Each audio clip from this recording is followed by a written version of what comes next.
আসসালামু আলাইকুম প্রিয় শিক্ষার্থী বন্ধুরা, এডু পরিবারের পক্ষ থেকে তোমাদের স্বাগত জানাচ্ছি। আমি জাহেদ খান। তোমরা সবাই কি আমার কথা স্পষ্ট শুনতে পাচ্ছ? তোমরা সবাই কেমন আছো একটু জানাও। আচ্ছা, কথা স্পষ্ট শোনা যাচ্ছে। ওকে, আলহামদুলিল্লাহ আমিও ভালো আছি। Always fine. Najib, Najib always fine থাকো। ভালো। আচ্ছা ঠিক আছে, স্যামুয়েল বলছো অল ক্লিয়ার। ওকে, ঠিক আছে। থ্যাংক ইউ সবাইকে ফিডব্যাক দেওয়ার জন্য। চলো তাহলে ক্লাস স্টার্ট করি আমরা। এই যে দাগানো শুরু করে দিছো তোমরা। করছি মানে সুযোগ পেলেই তোমরা কি করো। ঠিক আছে, দেখো তোমরা, তোমাদের সাথে আজকে আমি আলোচনা করব হচ্ছে তোমাদের বাংলা দ্বিতীয় পত্রের শব্দার্থ যে চ্যাপ্টারটা আছে ওইটার এক কথায় প্রকাশ এবং বাগধারা যে টপিকটুকু আছে বাকি ছিল ওইটুকু নিয়ে। ঠিক আছে, দেখো এক কথায় প্রকাশ মানে কি। এক কথায় প্রকাশ মানে হচ্ছে একটা কথাকে সংক্ষিপ্ত আকারে, মানে একটা বড় বাক্যকে বা বড় কথাকে সংক্ষিপ্ত আকারে এক কথায় প্রকাশ করা, মানে ছোট বাক্যে প্রকাশ করা। ঠিক আছে, মানে একটা কথার বা বাক্যের অর্থ অপরিবর্তিত রেখে বাক্যটাকে সংকুচিত করে এক কথায় প্রকাশ করাকে, মানে একটা পদে প্রকাশ করাকে বলা হয় এক কথায় প্রকাশ। ঠিক আছে, দেখো বাক্য হচ্ছে ভাষার একটা বৃহত্তম একক। একাধিক পদ, এমনকি একটি পূর্ণ বাক্যকেও কিন্তু অনেক সময় আমরা শব্দে পরিণত করতে পারি। এই যে একটা পুরো বাক্যকে একটা শব্দে প্রকাশ করার যে প্রক্রিয়াটা, সেটাই হচ্ছে এক কথায় প্রকাশ। তাহলে সংজ্ঞাটা কি দাঁড়ালো, যে অর্থ পরিবর্তিত রেখে বাক্য বা বাক্যাংশের সংকুচিত করে প্রকাশ করাকে বলা হয় বাক্য সংকোচন বা এক কথায় প্রকাশ। মানে এক কথায় প্রকাশের অপর নাম হচ্ছে বাক্য সংকোচন। বুঝতে পারছো? আচ্ছা দেখো, বাক্য সংকোচনের ফলে বাক্য কি হয়, সংক্ষিপ্ত হয় এবং শ্রুতি মধুর হয়। শ্রুতি মধুর মানে কি জানো? শ্রুতি মধুর হচ্ছে বাক্যটাকে শুনতে ভালো শোনা যায়। যেমন দেখো এখানে বলছে যে বসন্তকালের দিনের শেষ ভাগ। এখন দিনের শেষ ভাগ মানে হচ্ছে অপরাহ্ন, মানে বিকাল বেলা। আমরা বলি না দিনের শেষ ভাগ। দিনের শেষ ভাগ কখন? বিকাল বেলা। বানানগুলো খেয়াল করো, অপরাহ্ন বানানের এই যে হয়ের নিচে যে নটা না, সেটা কিন্তু মূর্ধন্য। ঠিক আছে, আবার দেখো বলছে সামনে জনবিরল বিশাল প্রান্তর। এখন এটাকে জনবিরল বিশাল প্রান্তর না বলে আমরা কি বলতে পারি? সামনে তেপান্তর। তার মানে কি, এই দেখো কত বড় তিনটা ওয়ার্ডের, মানে তিনটা শব্দের একটা বাক্যকে আমরা এক বাক্যে বলে দিলাম যে জনবিরল বিশাল প্রান্তর। এর বদলে আমরা বললাম হচ্ছে তেপান্তর। তেপান্তর বলতে ওই যে জনবিরল বিশাল প্রান্তরকেই বোঝাচ্ছে। ঠিক আছে, তারপরে দমন, দমন করা যায় না যায়, এটা মানে হচ্ছে অদম্য, যা দমন করা যায় না। তাহলে আমরা কি বলতে পারি দেখো, দমন করা যায় না এমন উৎসাহ সবার মনে। তার মানে কি, সবার মনে কেমন উৎসাহ? অদম্য উৎসাহ সবার মনে, এভাবে বলতে পারতাম, তাই না? তার মানে আমি একটা বাক্যকে এত বড় করে না বলে এক কথায় বলে ফেলবো। এটাই হচ্ছে এক কথায় প্রকাশ। আবার বলছে দেখো কিছুক্ষণ চলতেই আমরা চার রাস্তার মিলনস্থলে দেখা পেলাম। এখন এই চার রাস্তার মিলনস্থল না বলে আমি কি বলতে পারি? চৌরাস্তা বলতে পারি, তাই না? তারপর দেখো একতার যুক্ত বাদ্যযন্ত্র বাজিয়ে একজন বাউল আসছেন। তাহলে একতার যুক্ত বাদ্যযন্ত্র, এত বড় কথা না বলে আমরা কি বলতে পারি? একতারা। একতারা দেখছো না সবাই? আচ্ছা দাঁড়াও, তোমাদের কমেন্ট গুলো একটু দেখে আসি। আমাকে দেখা যায় না, আমাকে আমাকে দেখা না যাওয়ার কারণ হচ্ছে ক্যামেরা অফ, এই জন্য। হ্যাঁ, কুইজ আছে। রিয়ানা বলছো কুইজ আছে কিনা? কুইজ আছে, ঠিক আছে। দেখো এখন বলছে বাক্য সংকোচনের তো কতগুলো নিয়ম আছে, তাই না? এত বড় একটা বাক্যকে আমরা এক পদে পরিণত করব বা একটা শব্দে প্রকাশ করব, এর কতগুলো নিয়ম আছে। বিশেষ করে দেখো কোন কোন ব্যাকরণিক নিয়মে আমরা বাক্য সংকোচন বা এক কথায় প্রকাশগুলো করি। সেটা হচ্ছে প্রত্যয় যোগে বাক্য সংকোচন। এখন প্রত্যয় যোগে যে বাক্য সংকোচন করব আমরা, প্রত্যয় মানে কি? প্রত্যয়ের ক্লাস হয়তো তোমাদের নেওয়া হয়নি। প্রত্যয় হচ্ছে, এখন শোনো, প্রত্যয় হচ্ছে গ্রামারের এমন একটা আইটেম যেগুলো হচ্ছে একটা শব্দের পরে বসে একটা নতুন অর্থ ক্রিয়েট করে। ঠিক আছে, ধাতু, ধাতু মানে হচ্ছে ক্রিয়াপদ, ক্রিয়াপদ বা নামপদ বা একটা নাউনের, একটা নামের বা বিশেষ্য পদের পরে বসে প্রত্যয় যুক্ত হওয়ার কারণে ওই শব্দের সাথে নতুন একটা অর্থ যুক্ত হয়। যেমন ডুব যোগ অন্ত। এখন ডুব একটা শব্দ, অন্ত একটা শব্দ। তাহলে এই যে অন্ত শব্দটা ডুবের পরে বসলো, এটার কারণে কিন্তু এটার অর্থটা চেঞ্জ হয়ে গেল। কি হয়ে গেল? ডুবন্ত। ডুব মানে একটা ক্রিয়া বা কাজের নাম বোঝাচ্ছে ডুব। কিন্তু এর সাথে যখন ডুবন্ত অন্ত যুক্ত হলো তখন এটা কিন্তু কি হয়ে গেল? বিশেষণ পদ হয়ে গেল। মানে আগে ছিল ক্রিয়াপদ, পরে হয়ে গেল কি? বিশেষণ পদ। তার মানে কি? ডুবন্ত মানে অ লোকটি কেমন? বা একটা লোক ধরো ডুবে যাচ্ছে পানিতে। সে কি অবস্থায় আছে? ডুবন্ত অবস্থায়। তার অবস্থা প্রকাশ করছে বিশেষণ। তাই না? তার মানে কি? দেখো একটা শব্দের বা একটা ধাতুর পরে ক্রিয়া বা নামপদ বলো, ক্রিয়াপদ বলো, যেকোনো একটা পদের পরে যখন প্রত্যয় যুক্ত হয় তখন কি হয়? সেই শব্দের অর্থটা চেঞ্জ হয়ে যায়। এই প্রত্যয় যুক্ত করার কারণে কিন্তু বাক্যটা সংকুচিত হয়। অর্থ চেঞ্জ হয়। অর্থ সংকুচিত হয় বা বিস্তারিতভাবে বিশদ হয়। দেখো প্রকৃতির সঙ্গে অন্তঃপ্রত্যয় যুগে ডুবন্ত শব্দটি তৈরি হয়েছে। এই যে ডুব যুগন্ত ডুবন্ত। আবার সমাস যোগেও বাক্য সংকোচন হয়। যেমন পা থেকে মাথা পর্যন্ত আপাদমস্তক। এটা বলছে। তাই না? নীল যে পদ্ম, নীল পদ্ম। নীল পদ্ম একসাথে বলতে পারি যে কথাটা মাঝখানে একটা বড় ছিল। ঝাল মিশ্রিত মুড়ি, ঝালমুড়ি আমরা একসাথে ঝাল মিশ্রিত মুড়ি এত বড় না বলে আমরা বলব ঝালমুড়ি। এভাবে। ঠিক আছে? সমাস যোগে বাক্য সংকোচন হয়, প্রত্যয় যোগে বাক্য সংকোচন হয়। আর কি হয় দেখো? আভিধানিক শব্দের সাহায্যেও বাক্য সংকোচন হয়। কিভাবে? এই যে এক কথায় প্রকাশগুলা, ময়ূরের ডাক আমরা বলি কেকা, গরুর ডাক হাম্বা, তাই না? হরিণের চামড়া অজিন, এক কথায় বলে এগুলো। অলংকারের ঝংকার, সিঞ্জন এগুলো কিন্তু সবই এক কথায় প্রকাশ। ঠিক আছে? তারপর শুকনো পাতার শব্দ কেমন? মর্মর। আমরা বলতে পারি যে শুকনো পাতার শব্দ। এটা না বলে আমরা বলব মর্মর শব্দ। তাই না? এভাবে। আচ্ছা, এখানে কিছু উদাহরণ দেওয়া আছে বাক্য সংকোচনের। বাক্য সংকোচনে আসলে এগুলো নিয়ম পড়ে কিছু হয় না। ঠিক আছে? এগুলো আসলে মুখস্থ করতে হয়। হ্যাঁ? কিন্তু জাস্ট তোমার জানার জন্য যে কোন প্রক্রিয়ার মাধ্যমে বাক্য সংকোচন হতে পারে। তোমার এমসিকিউ আসলো। তখন থাকতে পারে প্রত্যয় যুগে, সন্ধি যুগে, হ্যাঁ? অনেকগুলো আইটেম দেওয়া থাকলো। তখন তোমাকে বুঝতে হবে প্রত্যয়, সমাস আর কি? এই যে আভিধানিক শব্দের সাহায্যে কি হয়? বাক্য সংকোচন হয়। এই ৩ টা তো যদি তোমার জানা থাকে, এই ৩ টার মধ্যে একটা যদি তুমি দেখো অপশনে, তখন আনসার করে ফেলতে পারবে। তাই না? এইজন্য। কিন্তু এমনিতেই যে বাক্য সংকোচনগুলা বা এক কথায় প্রকাশগুলো এগুলো তোমাকে মুখস্থ রাখতে হবে। যেমন দেখো, অক্ষির সমক্ষে বর্তমান। প্রত্যক্ষ। অক্ষি মানে কি? চোখ। চোখের সামনে যেটা বর্তমান আছে, ওটাই তো প্রত্যক্ষ। চোখে সরাসরি দেখছি আমি। তাই না? তারপর দেখো অকালে পক্ক হয়েছে যা, অকাল পক্ক। এগুলো সব মুখস্থ করতে হবে। আয় বুঝে ব্যয় করে যে, তাকে আমরা এক কথায় কি বলতে পারি? মিতব্যয়ী। যদি বলি যে লোকটা মিতব্যয়ী, তার মানে আমার বুঝতে হবে যে এই লোকটা কেমন? সে তার আয় বুঝে ব্যয় করে। আয়ের অতিরিক্ত ব্যয় করে না। আবার আ বিশেষ প্রয়োজনে যে টাকা খামটি মেরে ধরে থাকবে এরকম কৃপণতাও করে না। তার মানে সে মিতব্যয়ী। আমাদের সবাইকে কেমন হওয়া উচিত? মিতব্যয়ী হওয়া উচিত। তাই না? কৃপণ হওয়া ঠিক না। আবার বেহিসাবি বা অপব্যয়ী হওয়াও ঠিক না। আবার আয়ের তুলনায় ব্যয় বেশি করে যে তাকে আমরা অপব্যয়ী বলব। ঠিক আছে? তারপরে দেখো ইতিহাস রচনা করেন যিনি ঐতিহাসিক। ঈষৎ আমিষ গন্ধ যার আষ্টে। উপকারের উপকার যে স্বীকার করে কৃতজ্ঞ। আর উপকারের উপকার স্বীকার করে না যে সে হচ্ছে অকৃতজ্ঞ। কেউ তোমার উপকার করলো, তুমি যদি তার উপকারটা স্বীকার করো, হ্যাঁ, সে আমাকে উপকার করছে এরকম। তার মানে কি তুমি তার প্রতি কৃতজ্ঞতা প্রকাশ করলে। তুমি কৃতজ্ঞ তার প্রতি। আর তুমি যদি স্বীকার না করো তাহলে কি বলবে? অকৃতজ্ঞ।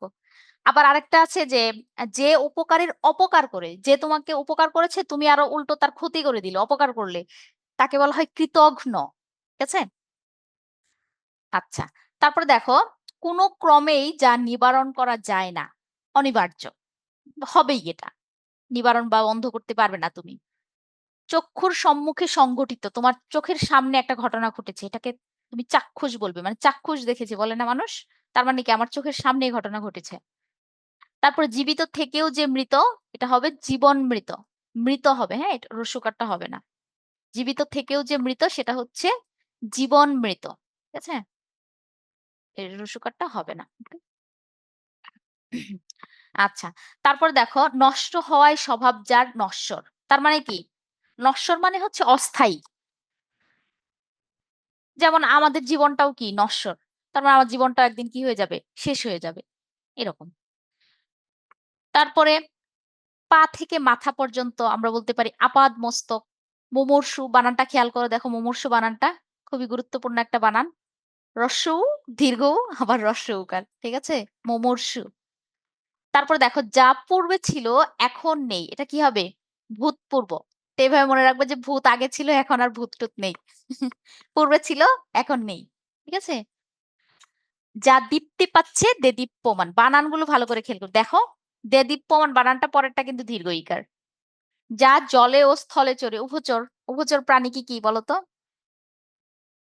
উভচর প্রাণী? আচ্ছা। তারপরে দেখো, হ্যাঁ, ব্যাঙ হচ্ছে উভচর প্রাণী। আর কুমির আছে, সাপ আছে, তাই না? কচ্ছপ। আচ্ছা।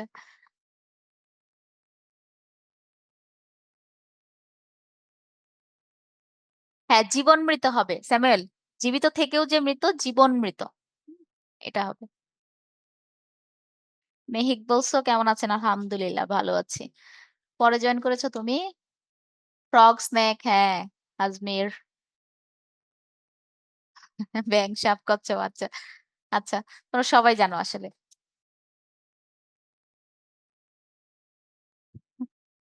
হাঁস। রিয়ানা কি বলছে? হাঁস না, হাঁস তো উভচর প্রাণী না। হাঁসকে তুমি যদি পানির মধ্যে, পানির নিচে ধরে থাকো, সে বাঁচবে? পানির নিচেও যে প্রাণী জীবিত থাকতে পারে তারা হচ্ছে উভচর প্রাণী। পানিতেও থাকতে পারে, মাটিতে, স্থলেও থাকতে পারে। আমি চলে যাব কিনা? আচ্ছা, চলে যাওয়ার আলাপ বাদ। ওইগুলো আলাপ বাদ, অন্য আলাপ করো। উভচর প্রাণী কচ্ছপ, হ্যাঁ, কচ্ছপ উভচর প্রাণী। কচ্ছপ পানিতেও থাকতে পারে। আচ্ছা, এখনো কথা কেটে আসছে? মেধা, তার মানে তোমার নেট প্রবলেম, হ্যাঁ, সবার ওখানে তো ঠিক আছে। ওকে ওকে, ধন্যবাদ সবাইকে। আচ্ছা, তারপর দেখো, যার প্রকৃত বর্ণ ধরা যায় না সে হচ্ছে কি? বর্ণচোরা। গিরগিটি বলি না আমরা, রং চেঞ্জ করে? এটা হচ্ছে বর্ণচোরা। যার প্রকৃত রূপ ধরা যায় না, বর্ণচোরা। যা কোথাও উঁচু কোথাও নিচু, এটাকে বলা হয় বন্ধুর। মসৃণ না, মসৃণের বিপরীত বন্ধুর, হ্যাঁ। কোথাও উঁচু কোথাও নিচু, সমতল ভূমি না। যা ক্রমশ বর্ধিত হচ্ছে, ক্রমান্বয়ে যা বৃদ্ধি পাচ্ছে সেটা হচ্ছে বর্ধিঞ্চু। যে গাছে ফল ধরে কিন্তু ফুল ধরে না সেটাকে বলা হয় বনস্পতি। ফল ধরে কিন্তু ফুল ধরে না, এরকম কোন গাছের নাম জানো তোমরা? বনস্পতি যেটাকে আমরা বলি। হ্যাঁ, ম্যাক্সিমাম টাইম এই গাছগুলো কি হয়? নগ্নবীজে উদ্ভিদ হয়, তাই না? বিজ্ঞানে পড়েছো না তোমরা? ফল ধরে কিন্তু ফুল ধরে না। আচ্ছা, যে রোগ নির্ণয়ে হাতড়ে মরে সেটা হচ্ছে হাতুড়ে। যে গাছ অন্য গাছকে আশ্রয় করে বাঁচে সেটা হচ্ছে পরগাছা। এক গাছের উপর আরেকটা গাছ হয় না? স্বর্ণলতা, হ্যাঁ। তারপর দেখো, যে ভবিষ্যৎ না ভেবেই কাজ করে সে হচ্ছে অবিমৃষ্যকারী। ভবিষ্যৎ না ভেবেই কাজ করে, এরকম আমাদের হওয়া যাবে না, অবিমৃষ্যকারী হওয়া যাবে না। তারপরে দেখো, যে বন হিংস্র জন্তুতে পরিপূর্ণ সেটা হচ্ছে শাপদ সংকুল। যদি কেউ বলে যে এই বনটা শাপদ সংকুল, এখানে যাওয়া যাবে না, তার মানে কি? অবশ্যই এখানে আমাদের বুঝতে হবে শাপদ সংকুল মানে হিংস্র জন্তুতে পরিপূর্ণ। যিনি বক্তৃতা দানে পটু, বাগ্মী, সম্মুখে অগ্রসর হয়ে অভ্যর্থনা প্রত্যুদ্গমন। এগুলো কিন্তু তোমাদের পরীক্ষায় থাকবে, হ্যাঁ, খুব ভালো করে এগুলো বারবার পড়ে মুখস্থ করে নিবে। হনন করার ইচ্ছা, জিঘাংসা, আরো অনেক এক কথায় প্রকাশ আছে। এখানে তোমাদের বইয়ে যেগুলো আছে এগুলো রাখা হয়েছে, কারণ ম্যাক্সিমাম টাইম এগুলাই আসে তোমাদের পরীক্ষায়। বাইরে থেকে একটু কমই আসে। কিন্তু আমরা অতিরিক্ত যখন সাজেশন আকারে দিব তখন হচ্ছে অতিরিক্ত আকারেও যেগুলো বাইরে থেকে আসে, তোমাদের বিভিন্ন বোর্ড পরীক্ষায় আসছে, এগুলো আমরা রাখার চেষ্টা করেছি আমাদের সাজেশনে, হ্যাঁ। আর লেকচার শিটে তোমাদের বই থেকেই দেওয়া হয়েছে সবগুলো। আচ্ছা, তারপর দেখো বাগধারা। বাগধারাটা কি? আচ্ছা, তাহলে এক কথায় প্রকাশ মানে কি? এটা তো বুঝছো তোমরা, তাই না? আচ্ছা, তাহলে আমরা বাক্য সংকোচন ক্লিয়ার, তাই না? এক কথায় প্রকাশ। আমরা এখন পড়বো হচ্ছে বাগধারা। বাগধারাটা কি দেখো, বাগধারা হচ্ছে বিশিষ্ট অর্থবোধক এক ধরনের বাক্যাংশ বা শব্দের গুচ্ছ। এটা হচ্ছে কথা বলার একটা বিশেষ ঢং, মানে একটা কথা দ্বারা আরেকটা, তুমি শুনতে মনে হবে যে একটা অর্থ, কিন্তু এটার অর্থ আসলে অন্যটা বোঝাবে। যেমন অর্ধচন্দ্র। অর্ধচন্দ্র মানে হচ্ছে, তুমি মনে হচ্ছে না অর্ধচন্দ্র মানে কি চাঁদের একটা অর্ধেক পার্ট, এরকম মনে হচ্ছে না? কিন্তু আসলে এটার অর্থ বোঝাবে গলা ধাক্কা দেওয়া। যখন আমরা হচ্ছে কাউকে গলা ধাক্কা দেই, আমাদের হাতটা কি মানে অর্ধেক চাঁদের কাচের মতো হয়ে যায় না? অর্ধেক চাঁদের মতো দেখতে দেখায় না? এইজন্য এই অর্ধচন্দ্র ওখান থেকে হয়েছে অর্ধচন্দ্র মানে হচ্ছে গলা ধাক্কা দেওয়া। ঠিক আছে? তারপরে এখানে লিখছে দেখো তাসের ঘর। তাসের ঘর মানে হচ্ছে ক্ষণস্থায়ী। তাস যে খেলে, এই তাস দিয়ে ঘর বানালে সেটা কি স্থায়ী হবে? না। এগুলো হচ্ছে ক্ষণস্থায়ী। আচ্ছা। তাহলে দেখো বাগধারা মানে হচ্ছে আক্ষরিক অর্থকে ছাপিয়ে যখন কোনো শব্দ বা শব্দগুচ্ছ বিশেষ অর্থ প্রকাশ করে সেটাকেই বলা হয় বাগধারা। ঠিক আছে? এখন আমরা কিছু বাগধারা দেখি। দেখো এখানে বলছে অরণ্যে রোদন। অরণ্যে রোদন শব্দের অর্থ হচ্ছে নিষ্ফল আবেদন। মানে যে আবেদনের কোনো ফল পাওয়া যাবে না। নিষ্ফল আবেদন। অরণ্য মানে কি জানো? অরণ্য মানে হচ্ছে বন। আর রোদন মানে হচ্ছে কান্না করা। তুমি যদি বনে একা, একা বসে সারাদিন কান্না করো, কেউ শুনবে তোমার কান্না? বনে তো কেউ থাকে না। তুমি যদি একা, একা বসে সারাদিন বনে কান্না করো, কেউ তোমার কথা শুনবে না। মানে তোমার পুরো চেষ্টাটাই বৃথা। এইজন্য বলছে যে অরণ্যের রোদন মানে হচ্ছে নিষ্ফল আবেদন। এটা হচ্ছে অর্থ। আর ওই যে অরণ্যের রোদন ওই শব্দটা দিয়ে তোমাকে একটা বাক্য রচনা করতে বলতে পারে। তখন তুমি কি বলবে যে তোমার ইচ্ছামত একটা বাক্য রচনা দিয়ে দিবে যাতে করে ওইটার অর্থটা নিষ্ফল আবেদন বোঝায় অরণ্যের রোদন দ্বারা। এখানে বলছে যে সমিতির জন্য কৃপণ কামাল মিয়ার কাছে চাঁদা চাওয়া অরণ্যের রোদন মাত্র। তার মানে কি? এই কামাল মিয়া যেহেতু কৃপণ তার কাছে চাঁদা চাইলে কি সে চাঁদা দিবে? দিবে না। তার মানে তার কাছে চাঁদা চাওয়া মানে হচ্ছে ওই নিষ্ফল আবেদন মানে অরণ্যে রোদন করা। এটা বুঝিয়েছে। আবার দেখো অক্কা পাওয়া শব্দের অর্থ হচ্ছে মারা যাওয়া। গণপিটুনিতে পকেটমারটা অক্কা পেল। অক্কা পেল মানে হচ্ছে আসলে সে মারা গেল। তারপরে এই যে অর্ধচন্দ্র গলা ধাক্কা এটা তো বলছি। অর্ধচন্দ্র দিয়ে বিদায় করে দাও বেয়াদব ছেলেটাকে। তার মানে কি গলা ধাক্কা দিয়ে বিদায় করে দিতে বলছে। তারপর বলছে কি অগাধ জলের মাছ। সুচতুর ব্যক্তি মানে খুব চালাক ব্যক্তি। তুমি তো গভীর জলের মাছ বলে না মানুষ? এটা। এই চৌধুরী সাহেব অগাধ জলের মাছ। তার মারপ্যাঁচ ধরা মুশকিল। তার মানে কি সে খুব চালাক ব্যক্তি। তার প্যাঁচ ধরা মুশকিল। তারপর বলছে দেখো আকাশ থেকে পড়া। মানে কি অপ্রত্যাশিত কোনো কিছু হঠাৎ অপ্রত্যাশিত কিছু হলে আমরা কি বলি? আকাশ থেকে পড়লো। হঠাৎ একটা খবর শুনে আমি তো আকাশ থেকে পড়লাম। মানে কি? খুবই অপ্রত্যাশিত ভাবে কোনো একটা খবর পেলাম। এরকম। যে তুমি তো এমন ভাবে আকাশ থেকে পড়লে যেন কিছুই জানো না। এটা বলছে। তার মানে কি? অপ্রত্যাশিত একটা খবর। তারপর দেখো আক্কেল এটা হবে আক্কেল সেলামি, হ্যাঁ? আক্কেল সেলামি কয়, কয় সংযুক্ত হবে। আক্কেল সেলামি শব্দের অর্থ হচ্ছে বোকামির দণ্ড। তার মানে তুমি একটা বোকামি কাজ করেছো যার জন্য তোমাকে দণ্ড ধরা হয়েছে, জরিমানা ধরা হয়েছে। বেহিসাবি অর্থ ব্যয় বা বোকামির দণ্ড। এটা বোকামির দণ্ড লিখতে পারো যে বিনা টিকেটে ট্রেনে চড়ে পলাশকে ৳৫০ আক্কেল সেলামি দিতে হলো। মানে এটা বোকামি করেছে তার জন্য তাকে এই জরিমানাটা দিতে হলো। তারপর দেখো ১৮ মাসে বছর মানে কি দীর্ঘসূত্রিতা। আসলে নরমালি ১২ মাসে বছর হয়। এখন যদি বলে ১৮ মাসে বছর তার মানে কি আরো অনেক সময়। এটা হচ্ছে দীর্ঘসূত্রিতা। অনেক সময় বোঝাতে এই ১৮ মাসে বছর এই কথাটা ব্যবহার করা হয়। দেখো সে বলছে যে সে এত ১৮ মাসের বছর যে কোন কাজই সে ঠিকমতো করে না। তার মানে কি? ঢিলে মানে যে কাজটা তার হচ্ছে ১২ মাসে করার কথা সে ১৮ মাস লাগাই দিচ্ছে। দীর্ঘসূত্রিতা মানে অনেক আস্তে, আস্তে করতেই থাকে একটা কাজ। এরকম বোঝাচ্ছে। তারপরে দেখো বলছে আষাঢ়ে গল্প। আষাঢ়ে গল্প মানে হচ্ছে আজগুবি গল্প, গাঁজাখুরি গল্প। যেটার কোনো বাস্তব ভিত্তি নেই যে গল্পের। কেউ যদি বলে যে নারকেল গাছে আম ধরে, এটা কি কেউ বিশ্বাস করবে? না। এরকম। এসব যে তোমার আষাঢ়ে গল্প তা আমাদের জানা হয়ে গেছে। অনেকে চাটুকারিতা করে না? আমার দাদার এই ছিল, সেই ছিল। একটা গল্প পড়ছিলা না? যে আমার দাদার এত বড় গোয়াল ঘর ছিল যে মানে গোয়াল ঘরের একদিক থেকে গরু ঢুকলে মানে ছোট বাছুর যদি ঢুকতো, আরেক দিক থেকে বের হতে, হতে সেটা বড় হয়ে একদম আরেকটা গাভীর সমান হয়ে যেত। এরকম গল্প শুনছিলাম, বুঝছো? এরকম। এই হচ্ছে আষাঢ়ে গল্প বা গাঁজাখুরি গল্প। পরে আরেকজনে বলছে কি ২ বন্ধু, বুঝছো? এক বন্ধু বলতেছে, "আমার দাদার এত বড় গোয়াল ঘর ছিল। মানে এক দরজা দিয়ে যদি বাছুর ঢুকতো, আরেক দরজা দিয়ে বের হয়ে যেত, ওই বাছুর বড় হয়ে সেও আরেকটা বাছুর হয়ে যেত তার পেট থেকে। এত বড় গোয়াল ঘর ছিল।" পরে ওইটা শুনে তার যে বন্ধুর কাছে গল্প করতেছে সে বলে, "তুই জানিস আমার দাদার এমন বড় একটা আ আ ইয়ে ছিল লাঠি ছিল, নারকেল গাছ ছিল ওইটা দিয়ে মনে কর যে আ নারকেল পাড়তাম একদম আকাশচুম্বী এত বড়। পরে বলছে যে, "এত বড় গাছ ছিল?" "হ্যাঁ, অনেক নারকেল ধরতো। ওইটা দিয়ে আমি ওই কোটা দিয়ে নারকেল পাড়তাম। এত লম্বা, লম্বা।" পরে বলে, "এত বড় কোটা রাখতি কই?" কই যে, "তোর হচ্ছে আমি রাখতাম যে তোর দাদার যে গোয়ালঘর ছিল না? ওই চালের উপরে রাখতাম। আকাশচুম্বী কোটাটা।" মানে সে বলছে তার পৃষ্ঠে সেও বলে দিছে। বুঝছো? এরকম গাঁজাখুরি গল্প। এগুলো হচ্ছে আষাঢ়ে গল্প। চাটুকারিতা। আচ্ছা। তারপর দেখো উড়নচণ্ডী। উড়নচণ্ডী মানে হচ্ছে অমিতব্যয়ী। মানে সে হচ্ছে তার আয়ের চেয়ে ব্যয় বেশি করে। এরকম। ছেলেটা উড়নচণ্ডী না হয়ে পৈতৃক সম্পত্তি ২ দিনে নিঃস্ব করে দেবে। তারপরে দেখো ইঁদুর কপালে মানে হচ্ছে মন্দ ভাগ্য। ফরহাদ ইঁদুর কপালে। তাই তো এবার চাকরিটাও সে পেল না। তার মানে কি? তার ভাগ্য ভালো না, খারাপ। ইঁদুর কপালে মানে হচ্ছে মন্দ ভাগ্য।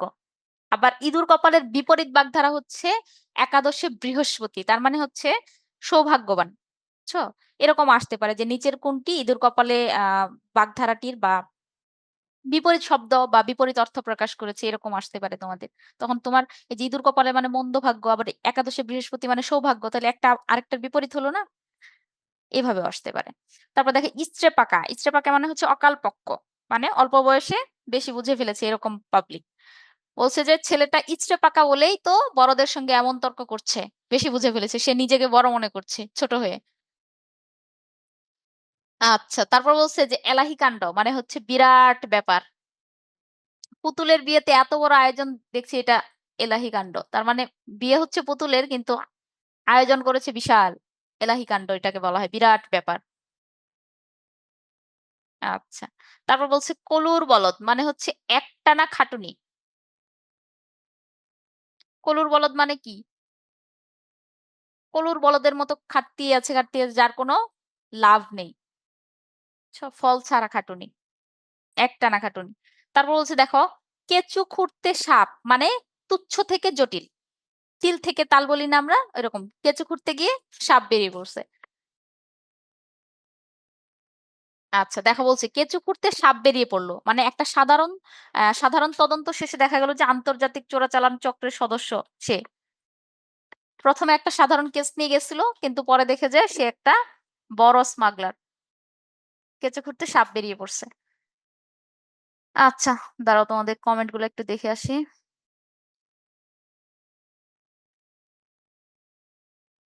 আচ্ছা, কায়েফের একটু দেরি হয়ে গেছে। লেট করা যাবে না। লেট করলেই দেরি হবে। আর দেরি করলেই লেট হবে। কাকড়া, কাকড়া ভোচর। হ্যাঁ, কাকড়া তো মাটিতেও অনেকক্ষণ জীবিত থাকে। একটু নিচে নিয়ে আসবো। আচ্ছা, বাগধারা পড়তে মজা লাগে না? আসলেই মজা লাগে। মানে বলছে একটা, অর্থ দিচ্ছে আরেকটা, তাই না? হ্যাঁ, মেধা কিছু বলবে?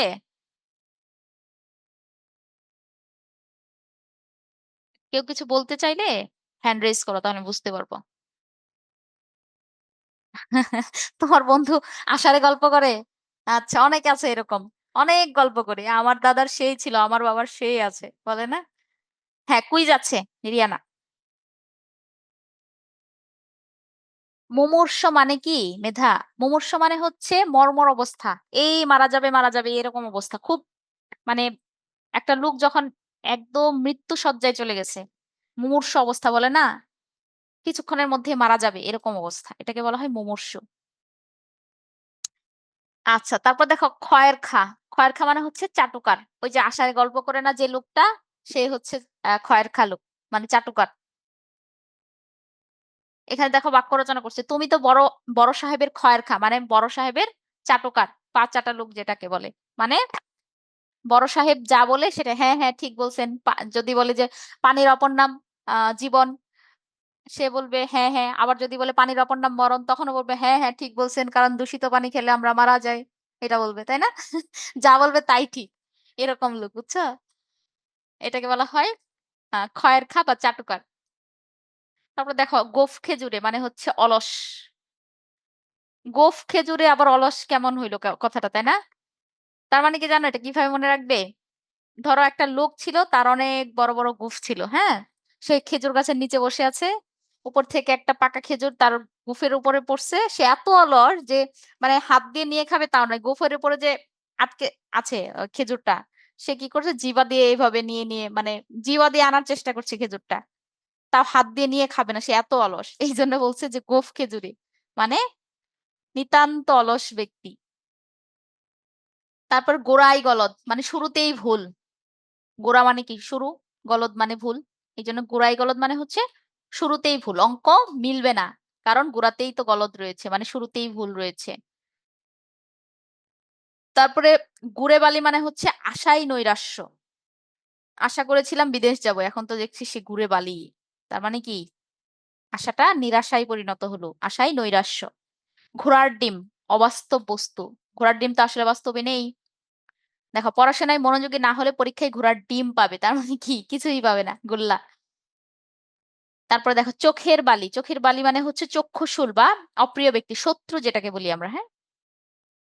চক্ষুশূল, চোখে বালি পড়লে সেটাকে কি আমরা ভালো চোখে দেখবো না? অবশ্যই আমাদের চোখের বালি মানে হচ্ছে শত্রু। মামরা ছেলেটি সৎ মায়ের চোখের বালি, সৎ মায়ের শত্রু, এরকম চক্ষুশূল, যাকে দেখতে পারে না, এরকম। তারপর টনক নড়া মানে হচ্ছে সতর্ক হওয়া, চেতনোদয় হওয়া। প্রথম সাময়িক পরীক্ষা খারাপ হয়, তার টনক নড়লে, ট হবে, হ্যাঁ? টনক নড়া মানে হচ্ছে সচেতন হওয়া। ঠোঁট কাটা মানে স্পষ্টভাষী, স্পষ্টভাষী লোকদের বলা হয় ঠোঁট কাটা লোক। আফাজ মিয়ার মুখে কিছুই আটকায় না, ঠোঁট কাটা যাকে বলা হয়, তার মানে স্পষ্টভাষী যাকে বলা হয়, যা ইচ্ছা তাই বলে দেয়। তারপর দেখো ডুমুরের ফুল, অদৃশ্য বস্তু। এই যে তোমাদের একটু আগে জিজ্ঞেস করলাম না, যে এই যে যে গাছের ফল হয় কিন্তু ফুল হয় না, সেগুলোকে বলা হয় কি? বনস্পতি। এই যে ডুমুর গাছ চেনো না? ডুমুর গাছ হচ্ছে এরকম বনস্পতি গাছ, যেটার কোনো ফুল হয় না কিন্তু ফল হয়। এজন্য ডুমুরের ফুল মানে অদৃশ্য বস্তু, আসলে এটা হয়ই না। ঠিক আছে? হ্যাঁ, চাকরি পেয়ে ডুমুরের ফুল হয়ে উঠলে যে দেখাই পাওয়া যায় না। আচ্ছা, তারপর দেখো ঢাকের কাঠি, ঢাকের কাঠি মানে হচ্ছে মোসাহেব, তোষামোদকারী। তুমি তো বড় সাহেবের ঢাকের কাঠি, তোষামোদকারী। তিনি যা বলে তুমিও তাই বলো, ওই তোষামোদকারী, একটু আগে যেটা বললাম।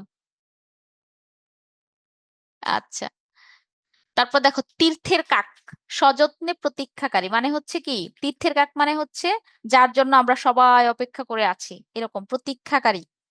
প্রবাসী ছেলের বাড়ি ফেরার প্রতীক্ষায় মা বাবা তীর্থের কাকের মতো বসে আছেন, কবে ছেলে ফিরবে, সযত্নে অপেক্ষা করছে ছেলের জন্য। তারপর খ বনে যাওয়া মানে হচ্ছে স্তম্ভিত হওয়া, আশ্চর্য হওয়া, থমকে যাওয়া। ঠিক আছে? তার কাণ্ড দেখে আমি তো খ বনে গেলাম, মানে হচ্ছে খোবানে যাওয়া মানে হচ্ছে স্তম্ভিত হয়ে যাওয়া। দুধের মাছি, সুসময়ের বন্ধু। মুবাশশিরা হ্যান্ড রেজ করেছো। আচ্ছা, দাঁড়াও, এই পেজটা শেষ করি। আচ্ছা আচ্ছা, তোমার কথাই আগে শুনছি, দাঁড়াও।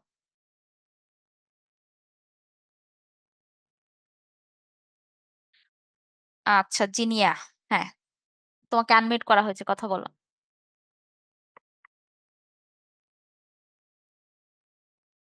মুবাশশিরা রহমান, জিনিয়া। ম্যাম, হ্যাঁ, বলো।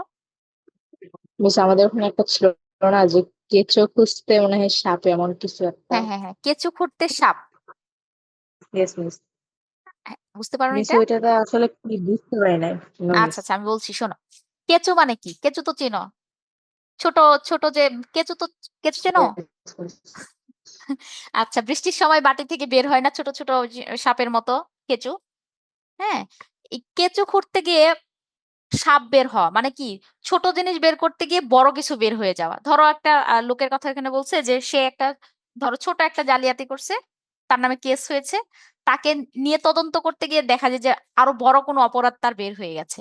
হ্যাঁ, এটাকে বলা হয় কেঁচো খুঁড়তে সাপ, মানে ছোট অপরাধ খুঁজতে গিয়ে বড় অপরাধ বের হয়ে যাওয়া, এরকম কিছু একটা বোঝাতে এটা ব্যবহার করা হয়েছে বাগধারাটি।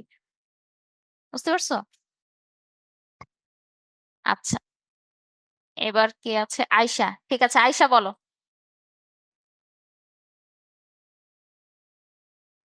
মিস আসসালামু আলাইকুম। ওয়ালাইকুম আসসালাম আয়শা, কি বলবি বলো। মিস আমাদের লিখতে শিখাতে মিস অনেকগুলো ভুল আছে। হ্যাঁ, এগুলো ঠিক করে তারপর তোমাদের লেকচার শিট আকারে দেওয়া হবে, ঠিক আছে? হ্যাঁ আমি অনেকগুলো ভুল দেখতেছি তো এই জন্য বললাম আর কি হুম, মিস। হুম। আচ্ছা,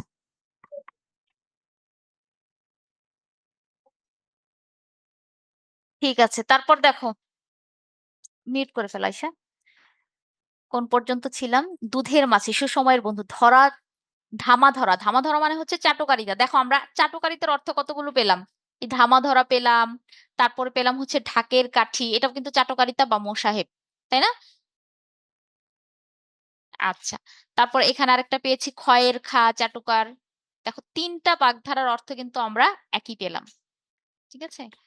যে নিচের তোমাদের এভাবে প্রশ্ন আসতে পারে যে ধামা ধরা শব্দটি কোন বাগধারা দ্বারা বোঝানো হয়েছে। ধামা ধরা, ওখানে যদি খয়ের খা থাকে এমসিকিউ এ, ওটা তুমি আনসার করতে পারবে। নয় ছয় শব্দের অর্থ হচ্ছে অপচয়, টাকা পয়সার নয় ছয় করা ঠিক না বলে না মানুষ, এটা হচ্ছে অপচয় করা। তারপর দেখো পুকুর চুরি মানে হচ্ছে বড় রকমের চুরি। অসাধু কর্মচারীরা পুকুর চুরি করে ব্যবসায় লালবাতি জ্বালিয়েছে। লালবাতি জ্বালানো মানে হচ্ছে ব্যবসার 12টা বাজানো, মানে ব্যবসা বন্ধ হওয়ার উপক্রম হওয়া, এরকম। পুকুর চুরি মানে হচ্ছে বড় রকমের চুরি। বগধার্মিক মানে হচ্ছে বিড়াল তপস্বী, ভণ্ড সাধু। মুখে নীতিবাক্য আওড়ালেও লোকটা আসলে বগধার্মিক, তার মানে হচ্ছে সে ভণ্ড সাধু বা বিড়াল তপস্বী। ভরাডুবি মানে হচ্ছে সর্বনাশ, দোকানে আগুন লেগে ফজলু মিয়ার ভরাডুবি হয়েছে মানে সর্বনাশ হয়েছে। ভিজে বিড়াল কপটচারী, কপটচারী মানে হচ্ছে প্রতারণা করে এরকম লোক। সে একজন ভিজে বিড়াল, তাকে চেনা সহজ নয়, তার মানে কি সে কপটচারী, মুখে এক অন্তরে আরেক, এরকম। তারপর দেখো যক্ষের ধন মানে কৃপণের করি, পরিমাণে টাকা, ঠিক আছে? কৃপণের টাকা মানে যক্ষের ধন, যক্ষের ধনের মতো সে তার টাকাগুলো আগলে রেখেছে, কাউকে 2 পয়সা সাহায্যও করে না। আর রাঘব বোয়াল মানে হচ্ছে সর্বগ্রাসী ক্ষমতাশীল ব্যক্তি। এই যে উচ্চ পদে নিয়োজিত ব্যক্তিরা যদি রাঘব বোয়াল হয় তবে দেশের উন্নতি হবে কেমন করে? ক্ষমতাশীল ব্যক্তিরাই কিন্তু সর্বগ্রাসী যদি হয় তাহলে তো সেই দেশের উন্নতি হবে না, এটা বুঝিয়েছে। লেফাফা দুরস্ত মানে বাইরে ঠাট বজায় রেখে চলেন যিনি, মাকাল ফলের মতো, মানে বাইরে ফিটফাট ভেতরে সদরঘাট, এরকম। মাকাল ফল দেখেছো তোমরা? দেখতে উপরে অনেক সুন্দর কিন্তু ভেতরে কেমন? এটা হচ্ছে লেফাফা দুরস্ত, মানে বাইরে খুব ঠাটবাট বজায় রেখে চলে কিন্তু ভেতরে আসলে কিছুই নেই। তারপর দেখো শাখের করাত, শাখের করাত মানে হচ্ছে উভয় সংকট, উভয় দিক দিয়ে যে করাত দিয়ে উভয় দিকেই কাটে সেটা হচ্ছে শাখের করাত। উভয় সংকট, জলে কুমির ডাঙায় ভাগ বলে না, উভয় সংকট অর্থ বোঝাতে এরকম। সত্য বললে বাবা বিপদে পড়েন আর মিথ্যা বললে মা বিপদে পড়েন, আমি পড়েছি শাখের করাতে বা উভয় সংকটে। আচ্ছা, সাপে বর মানে অনিষ্টে ইষ্ট লাভ। বড় সাহেব হারুনকে শাস্তি না দিয়ে কি দিলেন? প্রমোশন দিলেন, একেই বলে সাপে বর। আচ্ছা, তারপর দেখো হযবরল মানে হচ্ছে বিশৃঙ্খলা, জিনিসপত্র ছড়িয়ে ছিটিয়ে রেখে ঘরটাকে একদম হযবরল করে রেখেছে। হাতের পাঁচ মানে হচ্ছে শেষ সম্বল। এইগুলো ছিল হচ্ছে তোমাদের বাগধারা, ঠিক আছে? এখন দেখো যে বাগধারাগুলোর মধ্যে আরো কারো কোনো মানে অর্থ বুঝতে প্রবলেম আছে কিনা, থাকলে প্রশ্ন করো। আর নিচে কিছু এমসিকিউ দেওয়া আছে, দেখো এখানে বলছে যে কোথাও উঁচু কোথাও নিচু কি হবে বলতো? আর এগুলোর আনসার আমি করেই রেখেছি বন্ধুর। হ্যাঁ, দেখো যিনি বক্তৃতা দানে পটু তাকে বলে বাগ্মী। আচ্ছা, এক কথায় প্রকাশের আরেক নাম হচ্ছে বাক্য সংকোচন। আর বাক্য সংকোচনের ফলে বাক্যটা কি হয়? সংক্ষিপ্ত এবং শ্রুতি মধুর হয়। এগুলো লেকচার শিট আকারে তোমাদের দেওয়া হবে তো, দেখো আমি প্রত্যেকটা আনসার বোল্ড করে রেখেছি, যেগুলো আনসার সেগুলো, ঠিক আছে? আচ্ছা, সংক্ষেপে এবং সংহতভাবে ভাব প্রকাশ করলে সেটাকে বাক্যের কি বৃদ্ধি পাবে? সেখানে গুণ বা মান বৃদ্ধি পাবে, এটা বন্ধুর হবে। আর যে গাছে ফল ধরে কিন্তু ফুল ধরে না, আমরা পড়েছি একটু আগে, বনস্পতি। যে ভবিষ্যৎ না ভেবে কাজ করে, অবিমৃষ্যকারী। এগুলো কিন্তু বিভিন্ন বোর্ডে আসছে তোমাদের, দেখো বই থেকে কিন্তু ম্যাক্সিমাম। হ্যাঁ, ভাষা সুললিত, সুসমন্বিত এবং প্রাণবন্ত হয়ে ওঠে কিসের মাধ্যমে? বাগধারার মাধ্যমে। অরণ্যের উদন শব্দের অর্থ হচ্ছে নিষ্ফল আবেদন। আচ্ছা, এমসিকিউ গুলো শেষ করে তোমাদের কুইজ গুলো দিয়ে দিচ্ছি আমি, কারো প্রশ্ন না থাকলে। অগাধ জলের মাছ। হ্যালো, আরে আচ্ছা, দহরম মহরম শব্দের অর্থ হচ্ছে ঘনিষ্ঠতা। হ্যাঁ, দুধের মাছি। দুধের মাছি মানে কি? সুসময়ের বন্ধু। এটার আরেকটা অর্থ হচ্ছে বসন্তের কোকিল। ঠিক আছে? এটাও কিন্তু সুসময়ের বন্ধু। ৯-৬ অপচয়। ভরাডুবি মানে হচ্ছে কি? সর্বনাশ। ভিজে বিড়াল, এটা ভিজে হবে। হ্যাঁ, হ্যাঁ। ভিজে বিড়াল। ভিজে বিড়াল হচ্ছে কপটচারী বা ভণ্ড, ২ টাই হবে। আচ্ছা, যক্ষের ধন, কৃপণের করি। সাপে বর পাওয়া মানে হচ্ছে অনিষ্টে ইষ্ট লাভ। একাদশে বৃহস্পতি, যেটা সৌভাগ্য লাভ করা। আচ্ছা, সাবিনা ইয়াসমিন কথা বলতে চাও? ওকে, দাঁড়াও তোমাদের কমেন্ট গুলো একটু দেখে নেই। মেধা কি বলছো? সুদীপ্ত, তুমি খুব ডিস্টার্ব করছো। এই সাউন্ডটা কে করলো? তাসনিম মাহি। হ্যাঁ, বলো। তোমাকে আনমিউট করা হয়েছে। ম্যাম এটা আসলে অনেক আগে মেসেজ দিছিলাম তো ম্যাম। হচ্ছে সুদীপ্ত প্রত্যেক ক্লাসে ম্যাম যখনই সুযোগ পায় ম্যাম তখনই মিনিংলেস অনেক কথা বলে। আচ্ছা, আমার ক্লাস করবো সেই সুযোগটাই দেয় না। আমরা মিথাজুল আচ্ছা, স্যারকে ওইটা জানাইছিলাম। ঠিক আছে, দেখি আমি ওর গার্ডিয়ানকে জানানোর ব্যবস্থা করতেছি। দেখি। আচ্ছা ম্যাম। হিম 9 পেয়েছো, কোনটা ভুল করলে? আচ্ছা, ধন্যবাদ স্যামুয়েল। ভালোভাবে আচ্ছা, বুঝেছো তো তোমরা, তাই না? ওকে,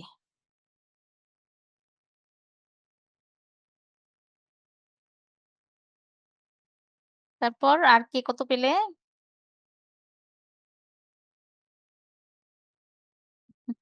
আবার প্রশ্ন। আমি চলে যাব কিনা ওটা পরে দেখা যাবে। 10 আউট অফ 10 কে পেয়েছো এটা? Najib, thank you. Soha 10 out of 10, thank you. ভালো তো, তোমরা তো সব পারো দেখি। কোশ্চেন গুলো আরো হার্ড করতে হবে, তাই না? খুব ইজি হয়ে গেছে। সবাই দেখি 10 আউট অফ 10 পাচ্ছ, নাকি তোমরা বেশি ব্রিলিয়ান্ট এই জন্য পাচ্ছ? Yes ma'am, 10 out of 10, thank you. ও আচ্ছা, আচ্ছা, আচ্ছা। Mahin 10 out of 10, thank you.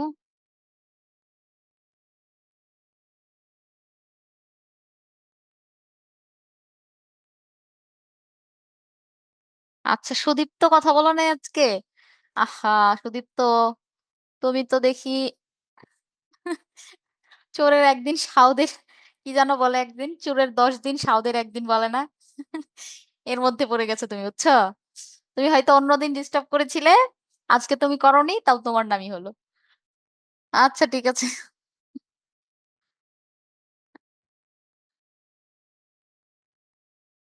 আচ্ছা, আজকে অন্যজন করেছিল, সুদীপ্ত করেনি, বুঝছো সবাই? আচ্ছা, Rihab 10 out of 10, thank you. মাহিও 10 আউট অফ 10 পেয়েছো। Tasnima 10 out of 10। সুদীপ্ত কত পেয়েছো জানাও, জানাও। ঠিক আছে, আজকে তুমি করোনি, আজকে তুমি ডিস্টার্ব করোনি, অন্য কেউ করেছে। হ্যাঁ, হ্যাঁ, যাদের পরীক্ষা দেওয়া শেষ তারা লিভ নিতে পারো। স্যামুয়েল, লিভ নিতে পারো। আচ্ছা, সবার দেওয়া হলে সবাই লিভ নিতে পারো। 10 পেয়েছো সোমা, থ্যাংক ইউ। হ্যাঁ, লিভ নাও, লিভ নাও। যাদের পরীক্ষা দেওয়া শেষ লিভ নিতে পারো। ওকে, আমার মনে হয় সবারই পরীক্ষা দেওয়া শেষ, তাই না? তাহলে আমরা আমাদের ক্লাসটা শেষ করি, হ্যাঁ? ওকে, ধন্যবাদ সবাইকে মনোযোগ দিয়ে ক্লাস করার জন্য। আচ্ছা, তাহলে আমাদের ক্লাসটা আজকের মতো এখানেই শেষ করছি। সবাই ভালো থেকো, সুস্থ থেকো। আসসালামু আলাইকুম সবাইকে।